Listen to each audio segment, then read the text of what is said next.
Denny Cagur geram foto istri diedit tak senonoh, sempat ingin bawa ke jalur hukum, pelaku minta maaf.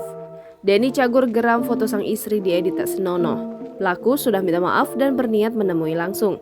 Presenter dan komedian Denny Cagur sempat dibuat geram oleh perilaku seorang warganet. Lantaran potret sang istri, Shanti, diedit menjadi tak senonoh. Sang pelaku sudah menghapus potret tersebut dan telah meminta maaf. Denny membeberkan sang pelaku berniat datang menemuinya untuk minta maaf secara langsung. Pria 44 tahun itu ingin membawa ke meja hukum namun mengurungkan niatnya. Awalnya, Denny sangat kesal dengan tindakan sang pelaku. Dirinya memperingatkan agar warganet bijak dalam bersosial media. Lantaran perilaku tersebut bisa diseret ke kasus hukum.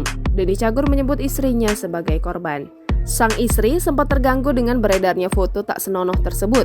Pemilik nama Denny Wahyudi tersebut bersyukur permasalahan itu dapat diselesaikan dengan cara baik-baik.